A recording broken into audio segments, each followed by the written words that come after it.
Hey guys, कैसे हो आप सब लोग। आज हम एक नया एनिमी स्टोरी एक्सप्लेन करने जा रहे हैं। ये एनिमी बहुत ही ज्यादा औसम होने वाला है, क्योंकि यहाँ पर एक पर्सन होती है जिसको कि मैजिक नहीं आती और वो जिस दुनिया में पैदा हुआ है वहाँ पर मैजिक ही सब कुछ है।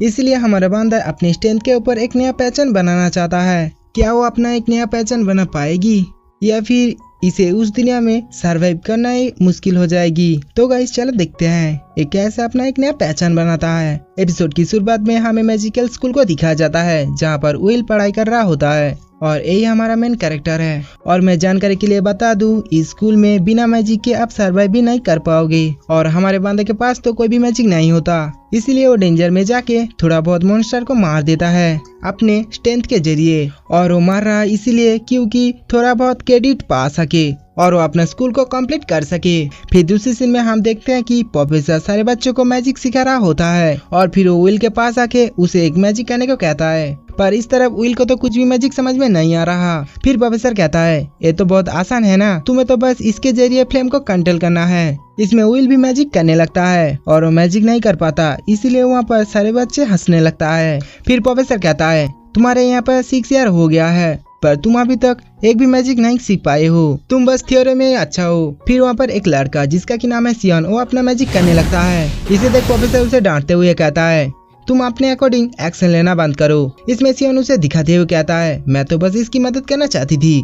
फिर प्रोफेसर कहता है तो बच्चों, इस दुनिया में मैजिक ही सब कुछ होता है, जिसके पास जितना ज्यादा मैजिक होता है वो उतना ज्यादा पावरफुल होता है और इस एकेडमी में ही मैजिक को सबसे ज्यादा वैल्यू दी जाती है। अगर आपके पास नॉलेज बहुत है पर मैजिक नहीं आता तो आपको इस एकेडमी को छोड़ जाना ही होगा। आपको इस एकेडमी में रहने के लिए कोई भी हक नहीं है। स्कूल के बाद सियन विल को चिढ़ाते हुए कहता है वाह, तुम्हारा आज का परफॉर्मेंस तो कमाल का थी और मैंने सुना है कि तुम अपने क्रेडिट्स के लिए डेंजर में जाके कमजोर मॉन्स्टर को मारते हो। इसमें कॉलेज उसे मना कर देता है उसे परेशान करने के लिए। सियन कहता है तुम्हारे जैसा ऑनेस्ट स्टूडेंट इसका क्यों साथ दे रहा है। कॉलेज कहता है ये तुमसे बहुत ही ज्यादा अच्छा है और ये बहुत ही ज्यादा हार्ड वर्क भी करता है, तो इसीलिए तुम मेरे दोस्त को परेशान करना बंद करो। इसमें सियन हंसते हुए कहता है काइंडनेस और हार्ड वर्क के वजह से कोई बड़ा जादूगर नहीं बन सकता और वैसे भी इसके लिए एक जादूगर बना एक इम्पॉसिबल ड्रीम है जिसे इसे भूलना ही होगा। और प्रोफेसर की बातें मानकर इस एकेडमी को छोड़ यहाँ से चले जाना चाहिए। ये कह के वो यहाँ से चला जाता है। फिर कॉलेज कहता है तुम्हें इनका बातें नहीं सुनना चाहिए और प्रोफेसर एडवोकेट तो तुमको बेइज्जत करना चाहते हैं। इसमें विल हंसते हुए कहता है तुम चिंता मत कर कॉलेज, मैं लकी हूँ क्योंकि तुम्हारे जैसा एक क्यूट गर्ल मेरा फिक्र कर रहा है। इस बात को सुन कॉलेज बहुत ही ज्यादा शर्मा जाता है और कहता है तुम्हें क्या कह रहे हो, तुम्हें हुआ क्या है, आखिर तुम्हें मुझसे चाहिए क्या। और मैं बता दूं तुम आगे से ऐसी बात किसी भी लड़की से नहीं करना। विल कहता है मुझे माफ करना, मैं बचपन से लड़कियों को तारीफ करता हूँ और वैसे भी तुम बहुत ही ज्यादा क्यूट हो। इस बात को सुन कॉलेज बहुत ही ज्यादा शर्मा जाती है और उसे चुप करे हुए अपने मन में कहता है मैं एक नोबेल का बेटी हूँ तो मुझे अपने फीलिंग्स के ऊपर कंट्रोल करना सीखना होगा। फिर विल आसमान की तरफ देखता है। इसमें कॉलेज उसका कारण पूछता है।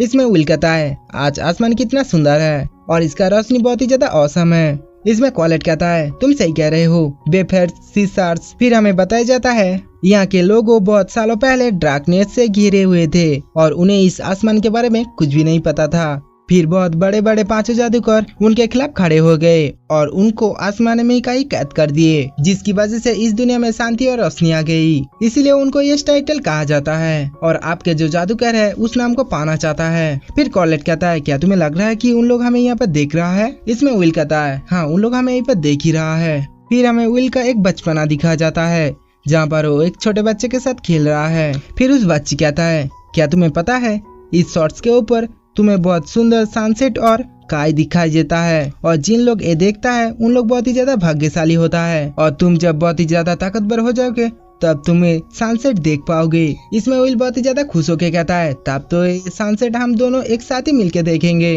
और उन लोग यहाँ पर बातें कर लेता है। फिर हमें पेजेंट का सीन दिखाया जाता है जहाँ पर विल अपने मन में सोचता है सच में एल्फिरा बहुत ही ज्यादा ताकतवर थी, इसलिए वो उस शॉर्ट्स के ऊपर पहुंच गई और मैं यहीं पर ही रहेगा। मैं इस वादा को अभी तक नहीं भूला हूँ और मैं इस वादा को पूरा करके ही रहूंगा।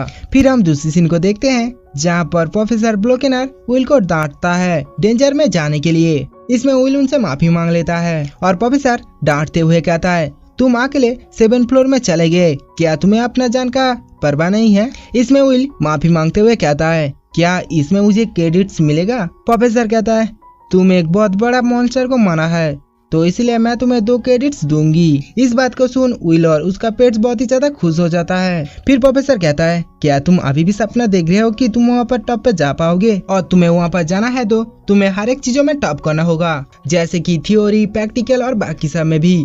और जैसे कि तुम्हें मैजिक नहीं आती, इसीलिए तुम्हें वहाँ तक पहुँचना है तो तुम्हें 12,000 क्रेडिट चाहिए। और तुम्हारे मैजिक को छोड़ कुल मिला के तुम्हारे पास 7,200 क्रेडिट्स होंगे। इसमें विल कहता है, हाँ आप सही कह रहे हो, इसलिए मैं डेंजर में जाके अपना क्रेडिट्स बढ़ा रहा हूँ। इसमें प्रोफेसर कहता है, मुझे पता है तुम्हें अगले बार एग्जाम में बहुत ही ज्यादा कम क्रेडिट्स मिले थे और तुम यहाँ से ग्रेजुएट हो ही पाओगे या फिर नहीं, और तुम्हें इस वीक खत्म होने के पहले तुम्हें 4 क्रेडिट्स मिलना चाहिए। इसमें विल घबराते हुए कहता है, क्या वीक खत्म होने तो बस 2 ही दिन बचे हैं? और वो जल्दी से अपना बुक देखने लगता है, कौन सा मॉन्स्टर को मार के वो अपना बाकी 4 क्रेडिट्स को ले सके। फिर प्रोफेसर कहता है, वो हाँ मुझे याद आया, 6th फ्लोर में अभी एक मॉन्स्टर रिपेयर हुआ है, शायद अभी तक किसी ने उसे मारा नहीं है। इस बात को सुन विल प्रोफेसर को हक करते हुए थैंक्स कहता है और रूम के बाहर सियोन भी सारी बात सुन लेता है इन दोनों का। फिर विल रात में डेंजर के अंदर जाने लगता है और बहुत खुश होता है। फिर दूसरी तरफ सियोन और उसके दोस्त भी डेंजर में आ चुके हैं और कहता है, जिसके पास कोई भी मैजिक नहीं है उसे इस एकेडमी में रहने का कोई भी हक नहीं है, इसीलिए हम यहाँ के मॉन्स्टर को हरा देंगे और उसका क्रेडिट्स नाइट पूरा होगा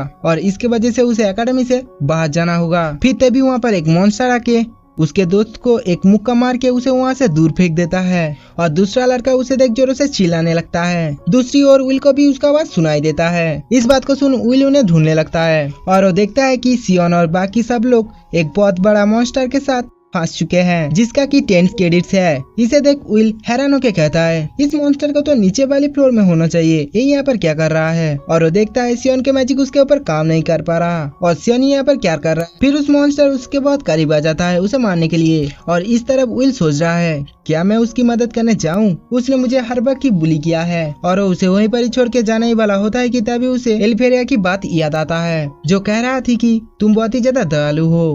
फिर दूसरी ओर वही मॉन्स्टर अपने तलवार से उसे मारने ही वाला होता है कि तभी वहीं पर विल आके उसे रोक देता है और हमें दूसरी ओर दिखाया जाता है जहाँ पर प्रोफेसर आके कहता है, सियोन और उसके 2 चमचे बिना परमिशन के डेंजर में घुस चुके हैं, आप जल्दी से आपके फैमिली को भेजे। इसमें दूसरा प्रोफेसर कहता है, तो उन लोग कौन सा फ्लोर में है? ये प्रोफेसर कहता है 6th फ्लोर में। इसमें वो कहता है, तो चिंता करने की कोई भी जरूरत नहीं है क्योंकि वहाँ पर ऑलरेडी विल जा चुका है। फिर वो अपने क्रिस्टल बॉल को देखने लगता है कि विल मॉन्स्टर से बहुत अच्छे से लड़ाई कर पा रहा है और वो अपने तलवार से उसका एक उंगली भी काट देता है, जिसके वजह से उस मॉन्स्टर बहुत ही ज्यादा गुस्सा हो जाता है और वो उसके ऊपर बहुत ज्यादा पावरफुल मैजिक कर देता है, पर उसे विल डॉज कर लेता है और वो उस मॉन्स्टर के हर एक हमला को डिफेंस कर पा रहा है। और इस तरफ सियोन उसे देख हक्का पक्का रह जाता है और वो सोचता है, क्या यही हुई लड़का है जिसे हम जानते हैं? और दूसरी ओर प्रोफेसर भी ये देख के हैरान हो जाता है और कहता है, इसके पास तो सुपर पावर है, जो पावर हर एक जादूगर के पास नहीं होते।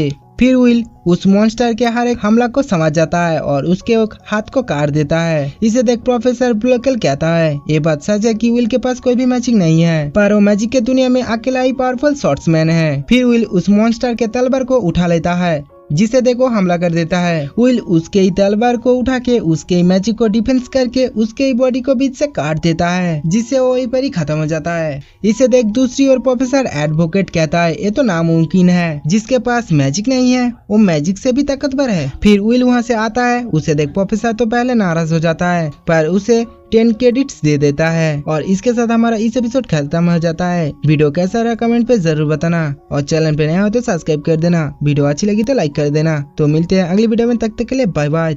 खाओ दाओ और मजे करो।